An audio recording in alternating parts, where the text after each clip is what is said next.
CST OBC का हक छीना जा रहा है। एक तरफ हमारे देश के पीएम चुनाव के वक्त कहते हैं कि मैं एक ओबीसी मां का बेटा हूं और खुद और अपनी पार्टी को SC ST ओबीसी का हमदर्द बताते हैं, लेकिन इन सब के बाद भी रिजर्व कैटेगरीज का कैसा हक छीना जा रहा है, आप ये जान के हैरान हो जाएंगे। क्योंकि 24 जुलाई को राज्यसभा के सदस्य मनोज कुमार झा ने ये पूछा कि सेंट्रल यूनिवर्सिटीज के वर्गों के हिसाब से कितनी सीट्स खाली हैं। जो आंकड़े थे वो चौंकाने वाले थे, क्योंकि रिपोर्ट के हिसाब से प्रोफेसर से लेकर असिस्टेंट प्रोफेसर तक हर जगह SC ST ओबीसी का हक छीना जा रहा था। रिपोर्ट के हिसाब से जैसे प्रोफेसर के लिए 80% ओबीसी, 64% SC और 83% ST के पद खाली थे। ये तो सिर्फ प्रोफेसर की थी। असिस्टेंट प्रोफेसर, एसोसिएट प्रोफेसर की लिस्ट तो इससे भी लंबी है। लेकिन वहीं जनरल कैटेगरी में सिर्फ 39% पद प्रोफेसर के लिए खाली है और तो और असिस्टेंट प्रोफेसर के लिए लगभग एक भी सीट खाली नहीं है। आखिर ये सीट खाली क्यों है? यूनिवर्सिटीज द्वारा NFS लिख दिया जाता है, नॉट फाउंड सुटेबल, यानी कि रिजर्व कैटेगरीज बंद कर दी जाती है और उनको बाद में उन सीट्स को जनरल कैटेगरी में बांट दिया जाता है। जब यूनिवर्सिटी से पूछा जाता है NFS की लिस्ट दिखाओ,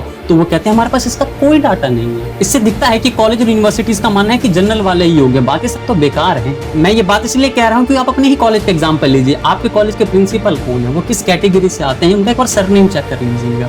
10 में से 9 आपको एक ही कैटेगरी के जनरल कैटेगरी से मिलेंगे। अगर आप किसी सेंट्रल यूनिवर्सिटी में पढ़ाई के दम पर अगर प्रोफेसर बनने की सोच रहे हैं तो ये सपना छोड़ दीजिए, क्योंकि आजकल यूनिवर्सिटीज में जुगाड़, नेटवर्क और कई बार जातिगत पक्षपात देखने को मिलता है। तो सवाल ये है कि मेरिट के नाम पर आस्था और संविधान के खिलाफ एक ढोंग रचा जा रहा है। इन सब में आपकी क्या राय है, कमेंट करके जरूर बताइएगा। जय हिंद।